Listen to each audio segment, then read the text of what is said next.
Hello guys, welcome back to another video, and uh sorry I've been gone the last 2 weeks. Some things happened, to say the least. The number one Alabama Crimson Tide lost. We are not number one anymore. In fact, we are number 4 in the AP poll after this week. Sure, many of you know. I could have a whole hour-long video prepared for that game, so I'm not going to go into too much detail here. I'm going to give a very brief summary, though. We played like dog. We didn't play good. We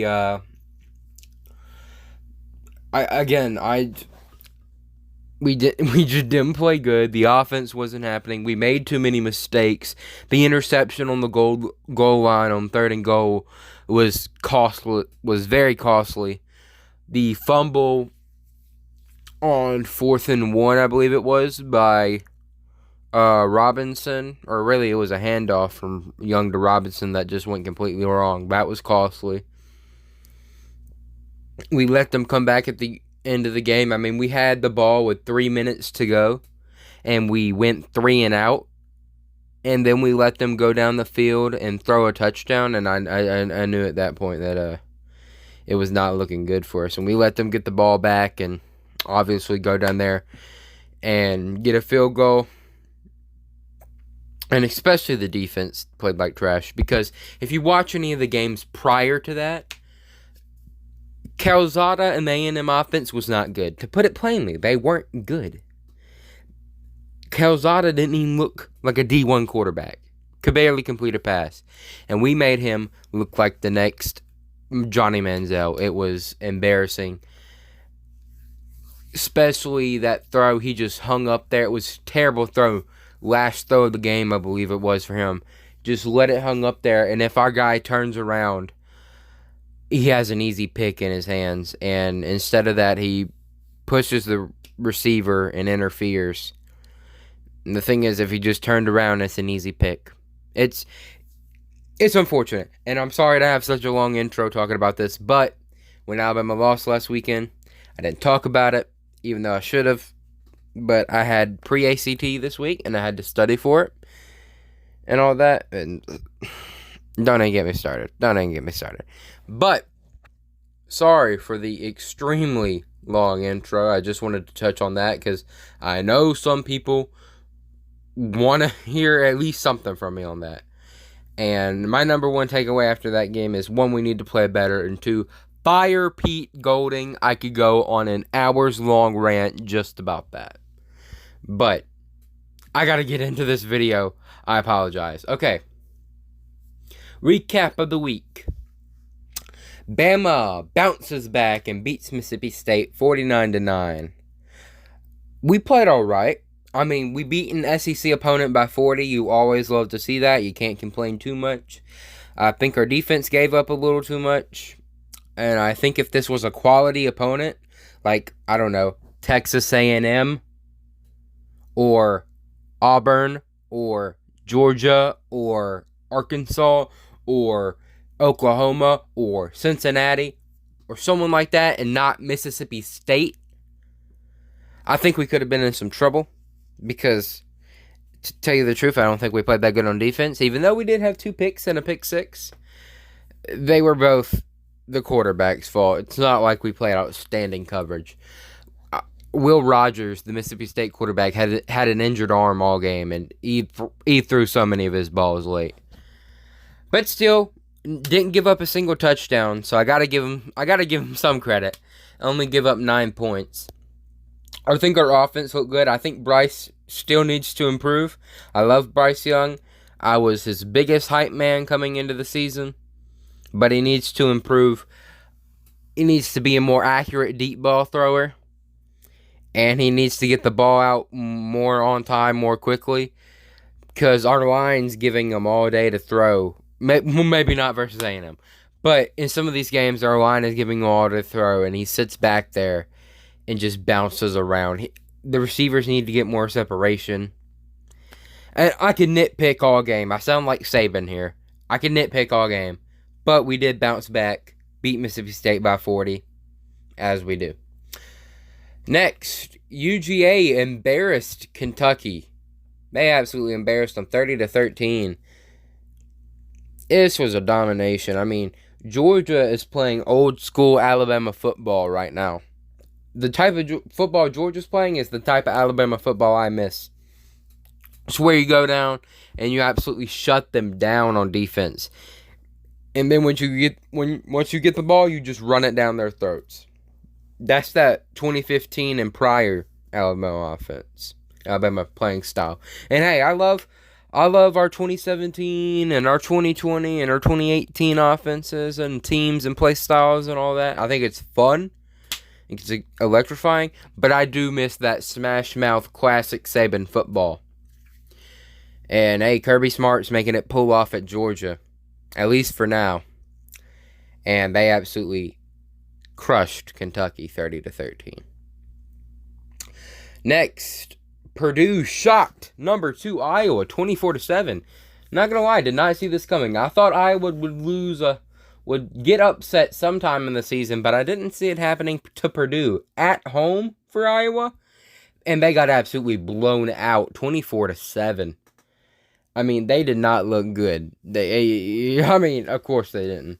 I thought Iowa was always overrated because I also thought Iowa State was a little overrated, and that's what people are saying was their quality win. And I think if Sean Clifford doesn't get injured the other week, that Penn State beats them. So there's that. But the upset happened earlier than I thought. Purdue absolutely beat the number 2 out of them, if you get what I mean. Kayla Williams looked good in his first start versus TCU as the Sooners win 51-35. Also didn't cover this, so I want to cover it a little. The other week versus Texas, Oklahoma versus Texas, Red River Rivalry. Amazing game, by the way. The Red River Rivalry. Try saying that 3 times. Anyways, the Red River Rivalry always never fails to disappoint. It's always amazing. And there's another amazing game 2 weeks ago where Spencer Rattler in Oklahoma got down 18, and then they put in the freshman Kayla Williams, and they came back down from 18 with a freshman quarterback to beat Texas with like 10 seconds left. It was awesome, and Kayla Williams got the start this week as he should, and man, he looks better than Spencer Rattler, which raises a lot of questions. But we're not even going to get into it. But we will a little. Like, Spencer Rattler, has he been holding down Oklahoma these last 3 years? I thought he was going to be amazing. Hell, my most viewed video is a Spencer Rattler, just his, 5 plays as a freshman. His little freshman highlights from the freaking South Dakota State or something game. And that's my most viewed video. People thought he was going to be an absolute star, and he has not been what he has been set out to be, to say the least. But Kayla Williams looks good. Can Kayla Williams maintain this style of play, though? You got to think with a freshman quarterback like this, you might run into a mistake after a while. And I get he looked very good against Texas and looked amazing against TCU this week. But you got to think, freshman quarterback, he might run into mistakes down the road. I don't know. But he looks amazing right now, and Oklahoma deserves to be a top 3 team. Or at least ranked a top 3 team. Michigan State survived Iowa this week, 20-15. Didn't get to watch much of this one. Michigan State scared me here. Michigan State is one of those teams where I don't know what to think about them. Because some teams I have a feeling. Like Georgia, Alabama, Cincinnati, Ohio State. I think those are serious teams. I think those are serious contenders right now. And I think there are pretenders like Iowa, Penn State. I think Oklahoma might lose down the road. Although they're a good team right now. Some of these other teams like that, I think there are pretenders. I don't know what to think about Michigan State. I cannot tell if Michigan State is a pretender or a contender. They only survived Iowa this week, but they are undefeated, and Kenneth Walker, their running back, is playing like an absolute beast. So I got to give him that. But they did barely survive Indiana this week. Sorry if I said Iowa. They beat Indiana. Sorry. And then moving on to Texas, which I mentioned a minute ago as the last part of this little recap. Texas just fell apart versus Oklahoma State, 32-24. Yeah, Texas. I love Steve Sarkisian. You know, I may not love Texas, but I love Steve Sarkisian. Did great things for us 2019, 2020. Probably the best offensive coordinator we've ever had. Maybe the best offensive coordinator, our offensive coordinator, my bad, of all time. Him and Joe Brady probably are. But still, I love him. Not Texas. But I don't know. He needs to figure it out. I get it's his first year, so I'm giving him a little bit of a pass. But he is just falling apart in the fourth quarter against good teams. And this happened this week versus Oklahoma State as they lose 32-24. It's sad. Bijan Robinson still looks like a beast. I mean, that man's absolutely amazing as a running back and is a definitely top-tier Heisman contender. Best running back in the nation to me. But yeah, Texas falls apart again. I had high hopes for Texas, not gonna lie. Almost beat Oklahoma. Almost beat Oklahoma State, but no, they couldn't pull it off. Maybe next year though. Maybe next year. Maybe Sark just needs to get his system in there and get his players. I'll give him time. But this won't fly in the SEC next year, I'll tell you that. Well, now that the recap section is done, I'm going to get into my top 10. And I'm going to speed round this. I'm not going to talk about it too much. So keep up. At number 10, I have the Alabama Crimson Tide. Am I being a little harsh on them because I am a fan of them? Yes. However, losing to an unranked A&M is not a good loss. It is not a good loss. I don't care how you spin it. And I'm always going to put undefeated Power 5 teams ahead of one-loss Power 5 teams pretty much 9 times out of 10. Now, maybe they show me something, but I don't know. 9 times out of 10, undefeated Power 5 teams go ahead, and there are 7 of those right now. And out of the one-loss teams at number 9 and 8, Alabama has the worst loss. At number 9, I have Notre Dame. I think too many people are underrating Notre Dame. Some people just absolutely ripped them off after they lost to Cincinnati. But Cincinnati's the number 2 team in the nation. That's a good loss. That's a good loss. Maybe not at home, but it's still a good loss to lose to the number 2 team. That's the only loss they've taken this year. It's better than Alabama's loss, I'll say that. So they go at number 9. Then number 8, Kentucky. I totally get it. They got crushed this weekend. But they lost to the number 1 team in the nation. It made it look competitive for 2 quarters or so. A quarter and a half, maybe. And they have the best loss out of these one-loss teams I just mentioned. So Kentucky goes at 8. At number 7, I have Wake Forest. Wake Forest, they're a pretender. I know it. But I can't put them lower than these one-loss teams. They're undefeated. I got to give them their props. And hey, if you really think Wake Forest is, if you're really offended that I have Wake Forest higher than Alabama and all that, the proof will come in the pudding. If Alabama wins out and Wake Forest is not as good as you say, then it'll all fix itself out by the end of the season anyways. But at number 7, I have Wake Forest. At number 6, I have Oklahoma State. Another pretender, in my opinion. But they did beat Texas this week, which is impressive. So I'll give them that. So they get number 6. At number 5, I have Michigan. Michigan's probably a contender also. I don't know how to feel about that. I could see them being a contender, but I don't know. Michigan football always just crumbles. They just absolutely always crumble. So I don't know what to think. But they are undefeated. They go at number 5. Number 4, I have Michigan State. Again, I don't know what to think of this team, but they are undefeated. They have one of the best running backs in the nation. That's got to count for something. They go at number 4. At number 3, I have the Oklahoma Sooners.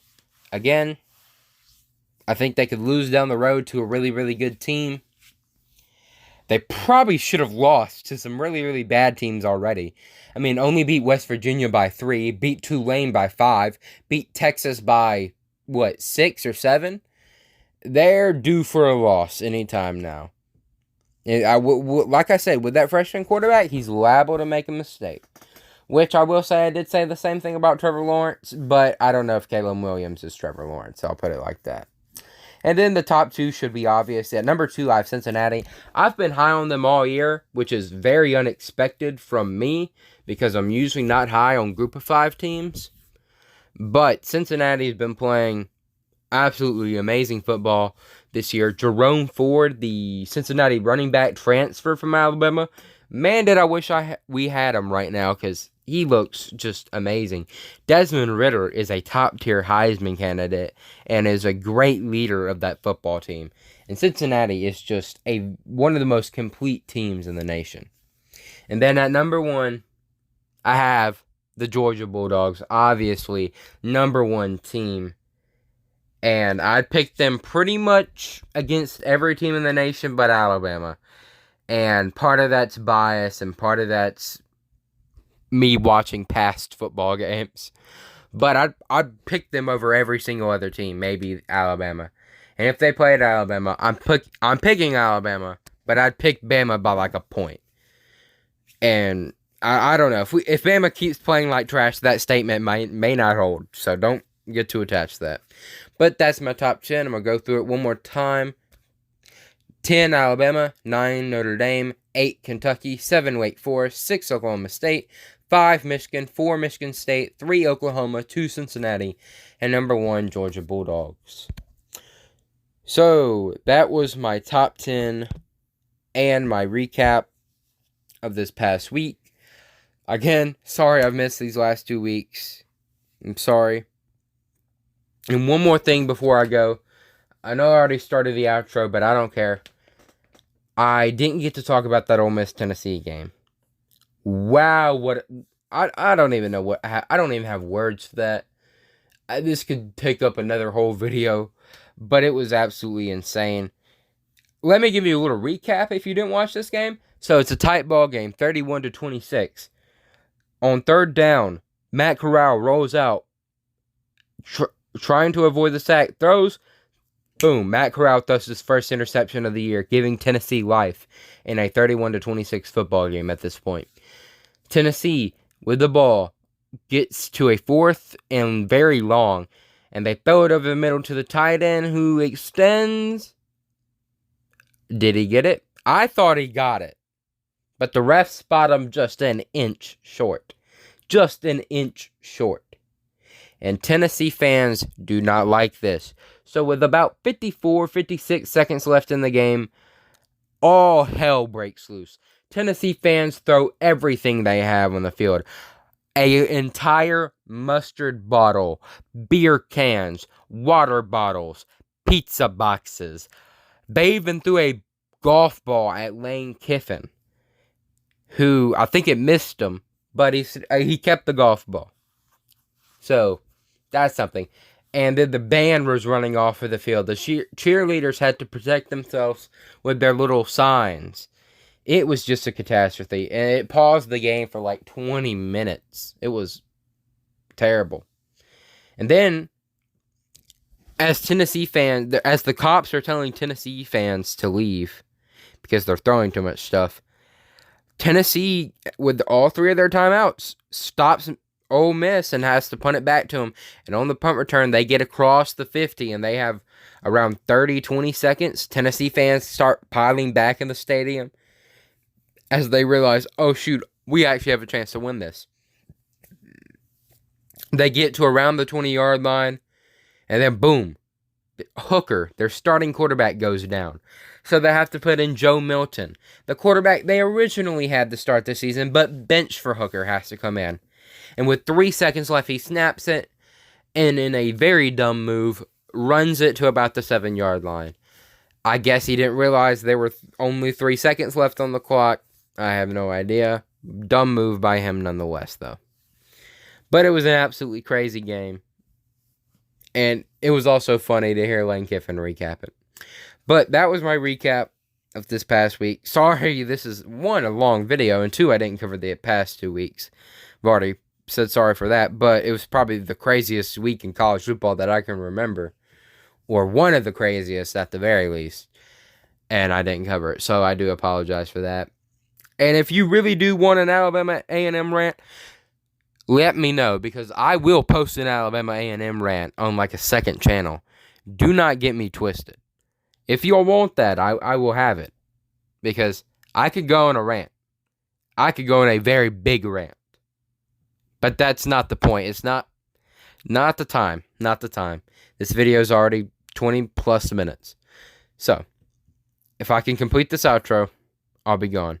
Thank you for watching. If you like college football content, please subscribe. Please like. Please comment. I'd love to discuss college football. And with that, I'm out.